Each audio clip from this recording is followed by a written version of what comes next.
Sir ಇನ್ನೊಂದು powerful character ಅಂದರೆ Aparna ma'am character. Sir ಅದ್ರ ಬಗ್ಗೆ ಮಾತಾಡಲೇಬೇಕು.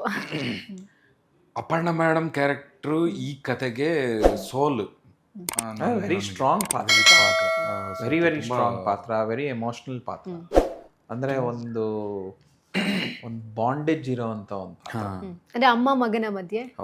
ಅಮ್ಮ ಮಗ ಅಂದರೆ ನೀವು ನೋಡಿರ್ತೀರ ಆ ಥರ ಪಾತ್ರ, ಬಟ್ ಆದರೆ ಅಷ್ಟು ಒಂದು ಸ್ವಲ್ಪ ಮೈನ್ಯೂಟಾಗಿ ಇದೆ ಈ ಕ್ಯಾರೆಕ್ಟ್ರು. ಆ ಕ್ಯಾರೆಕ್ಟ್ರು ಮ್ಯಾಮ್ ಅವ್ರು ಮಾಡಿದ್ರಿಂದ ಇನ್ನೂ ವಿಶೇಷ ಆಗಿದೆ. ಭಾಷೆ ಭಾಷೆ ನಿಮಗೆ ಅದು ತುಂಬ ರಿಯಲ್ ಅನಿಸುತ್ತೆ. ಈ ಪಾತ್ರ ನಮ್ಮಮ್ಮ ಸ್ಫೂರ್ತಿ, ನಮ್ಮ ಸ್ಫೂರ್ತಿ. ಅಮ್ಮ ವೆರಿ ಸ್ಟ್ರಾಂಗ್ ಪಾತ್ರ, ವೆರಿ ಎಮೋಷನಲ್ ಪಾತ್ರ. ಒಂದು I mean I don't want to reveal the story. ತುಂಬ ಒಂದು ವೆರಿ ಹೈ ಎಮೋಷನಲ್ ಒಂದು ಆರ್ಕ್ ಇದೆ, ನೀಟ್ ಕ್ಯಾರೆಕ್ಟರ್. ಅಮ್ಮ ಮಗನ ನಡುವೆ ನಡೆಯುವಂತಹ ಒಂದು ಎಮೋಷನಲ್ ಜರ್ನಿ. ಅಂದ್ರೆ ಟಿಪಿಕಲ್ ಅಮ್ಮ ಆ ಥರ ಸ್ಟೋರಿ ಅಲ್ಲ, ನಿಮಗೆ ಒಂದು ನಿಷ್ಠುರವಾದ ಪಾತ್ರ. ಅದು ನಿಷ್ಠುರವಾಗಿ ತೋರಿಸಿದ್ದೀರಾ ಸರ್? ನಿಷ್ಠುರ ಅಂತ ಹೇಳಿದ್ರೆ ಈಗ ಅಮ್ಮ ಬೈದ್ರೆ ನಿಮ್ಗೆ ನಿಷ್ಠುರ ಅನ್ಸುತ್ತಾ? ಮತ್ತೆ ಅಮ್ಮ ಪ್ರೀತಿ ಮಾಡ್ತಾರ ಆ ಥರ. ಅಂದ್ರೆ ಯಾವ್ದನ್ನು ಫಿಲ್ಟರ್ ಇಲ್ದಂಗೆ ಪ್ರೀತಿ ಮತ್ತೆ ಕೋಪ ಎರಡನ್ನೂ ಬಿಚ್ಚಿಡೋ ಅಂತ ಪಾತ್ರ. ಅಂದ್ರೆ ತುಂಬಾ ಚೆನ್ನಾಗಾಗಿದೆ ಪಾತ್ರ. ಅಪರ್ಣಾ ಮ್ಯಾಮ್ ತುಂಬ ಇಷ್ಟಪಟ್ಟು ಮಾಡೋಗಿರೋ ಪಾತ್ರ. ಅಪರ್ಣಾ ಮ್ಯಾಮ್ನ ನಿಜವಾಗ್ಲೂ ಕನ್ನಡ ಜನತೆ ಮಿಸ್ ಮಾಡ್ಕೋತಾರೆ. ಈ ಸಿನಿಮಾ ಕೊನೆ ಮೂವಿ ಅಲ್ವಾ ಸರ್? ಹೌದು, ಇದು ಕೊನೆ ಮೂವಿ ಮ್ಯಾಮ್ದು. ಐ ಥಿಂಕ್ ಲಕಿಲಿ ಅವರು ಈ ಸಿನಿಮಾಗೆ ಪಾತ್ರ ವಹಿಸಿದ ಒಂದು ದೊಡ್ಡ ಲಕ್ಕಿ ಫ್ಯಾಕ್ಟರ್. ಅದು ಯಾಕಂದರೆ ಅದು ಐ ಥಿಂಕ್ ಇನ್ಫ್ಯಾಕ್ಟ್ ನನಗೂ ಚಂದ್ರು ಲಾಸ್ಟ್ ವೀಕಲ್ಲಿ ಇವತ್ತು ದಟ್ ಮ್ಯಾಮ್ ಹೇಳಿ ಹೀ ನ್ಯೂ. ಈ ನಮ್ಗೆ ಯಾರಿಗೂ ಇನ್ಫ್ಯಾಕ್ಟ್ ಚಂದ್ರೂ ಹೇಳಿರಲಿಲ್ಲ ಈ ಥರ ಮ್ಯಾಮ್ಗೆ ಹುಷಾರಿಲ್ಲ ಅಂತ ಹೇಳಿ. But I think she accepted and ಇವ್ರಿಗೆ ಹೇಳಿದ್ದಾರೆ ಈ ಸಿನಿಮಾ ನಾನು ಮಾಡಲೇಬೇಕು ಅಂತ. ಸೊ ಆ ಒಂದು ಇಷ್ಟಪಟ್ಟು ಮಾಡಿರೋ ಸಿನಿಮಾ ರಾಮಾಯಣ. ನನ್ನ ಕೊನೆಯ ಆ ಕಷ್ಟದಲ್ಲಿ ಜೀವನದ ಕಡೆ ಡೇಟ್ಸ್ಗಳು ಕೊಡ್ತೀನಿ. ಹೌದು, ಇಮ್ಯಾಜಿನ್. ಹಾಗೆ ಹೇಳಿದ್ರ ಸರ್ ಅವರು? ನನ್ನ ಜೀವನದ ಕಡೆ ಡೇಟ್ಸ್. ಸೊ ಎಮೋಷನಲ್ ಮೂಮೆಂಟ್ ಅದು. Thank you. ಸೊ ಅದೆಲ್ಲ ಆದಮೇಲೆ ಎಷ್ಟು ದಿನಗಳಾದಮೇಲೆ ಇದು ಇನ್ಸಿಡೆಂಟ್ ಆಗಿದ್ದು ಹಾಗಾದ್ರೆ? ಅಂದರೆ ಫುಲ್ ಎಲ್ಲ ಮುಗಿಸ್ಕೊಟ್ಟೆ ಮ್ಯಾಮ್? ಪೂರ್ತಿ ಮುಗಿಸೋಗಿದ್ದು ಪೋರ್ಷನ್ ಎಲ್ಲ ಮ್ಯಾಮ್ ಎವ್ರಿಥಿಂಗ್. ಇನ್ಫ್ಯಾಕ್ಟ್ ಡಬ್ಬಿಂಗನ್ನು ಮಾಡಿಸ್ಬಿಟ್ಟಿದ್ರು ಎಲ್ಲ. ಬಟ್ ಅದು ಗೊತ್ತಾಗ್ತಿರ್ಲಿಲ್ವಾ ಸರ್? ಯಾರಿಗೆ? ಇವ್ರಿಗೆ ಮಾತ್ರ ಗೊತ್ತಿತ್ತು, ನನಗೆ ಮಾತ್ರ ಗೊತ್ತಿತ್ತು. ಅಂದರೆ ಅವರ ಒಂದು ಫಿಸಿಕಲಿ ಗೊತ್ತಾಗ್ತಾ ಇರಲಿಲ್ವಾ? ಅದನ್ನೆಲ್ಲ ಅದು ಆ ಪಾತ್ರಕ್ಕೂ ಹಂಗೆ ಸೂಟ್ ಆಗ್ತಿತ್ತು. ಸೊ ಅದು ಮ್ಯಾಮ್ ಹೇಳಿದ್ರು. ಸೊ ಇದು ಅವರು ನಾನು ಮಾಡಬೇಕು ಇದು ಅಂತ. ಸೊ ಹಂಗಾಗಿ ಅವ್ರವ್ರ ಪಾತ್ರ ಏನಿದೆ ಅದನ್ನ ನಾವು ಸರ್ಗೂ ಗೊತ್ತಿರಲಿಲ್ಲ, ನೀಟಾಗಿ ಮುಗಿಸ್ಕೊಂಡ್ಬಿಟ್ಟಿದ್ವಿ.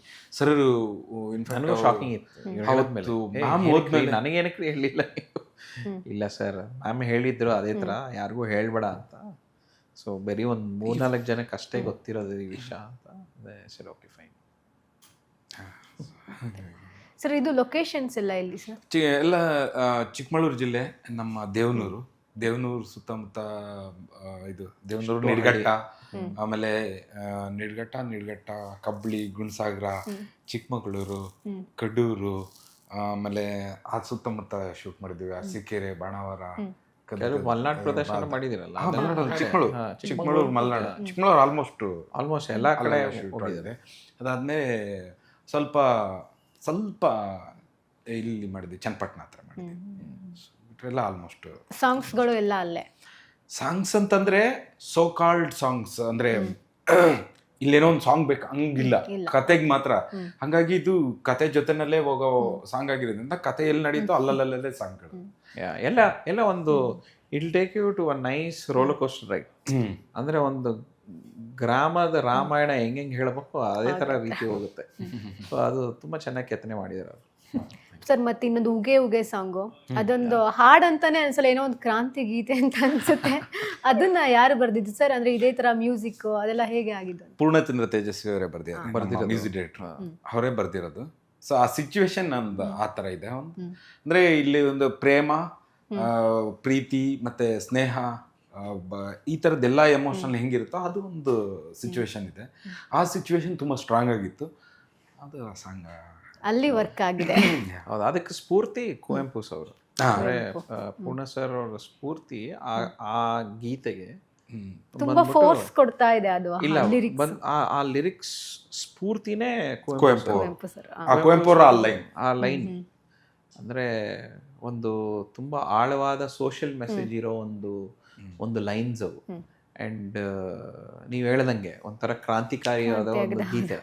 ಸೊ ಅದನ್ನ ತುಂಬಾ ಸ್ಫೂರ್ತಿ ತಗೊಂಡು ತುಂಬಾ ಚೆನ್ನಾಗಿ ಬರ್ತಿದ್ದಾರೆ ಪೂರ್ಣ ಸರ್. ಅಂದ್ರೆ ಆ ರೀತಿ ಒಂದು ಸಿಚುವೇಶನ್ ಬರುತ್ತೆ ಸಿನಿಮಾ. ಎಸ್, ಅಬ್ಸಲ್ಯೂಟ್ಲಿ ಬರುತ್ತೆ. Very important. ಸೊ ಅದೇ ಯಾವುದೇ ಗೀತೆ ಫೋರ್ಸ್ಡ್ ಇಲ್ಲ ಈ ಸಿನಿಮಾಲಿ. ಅಂದ್ರೆ ಅಲ್ಲೊಂದು ಇವಾಗ ನಾವು ಲಾಸ್ಟ್ ಕುಸುಮ ಸಾಂಗ್ ಬಿಟ್ಟಿರೋದಂದ್ರೆ ಏನೇ ಹೇಳೋ ಕುಸುಮ, ಅದನ್ನು ಆ ಸಿಚುವೇಶನ್ಗೆ ಆಪ್ಟ್ ಸಾಂಗ್ಗೆ.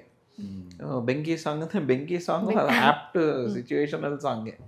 ಆತರ ಯಾವ್ದು ಫೋರ್ಸ್ಡ್ ಏನಿಲ್ಲ. ಅಲ್ಲೊಂದು ಲವ್ ಸಾಂಗ್ ಬೇಕು ಅಂದ ಲೆಕ್ಕಾಚಾರ ಇರುತ್ತಲ್ಲ, ಆ ಲೆಕ್ಕಾಚಾರ ಇಲ್ಲ.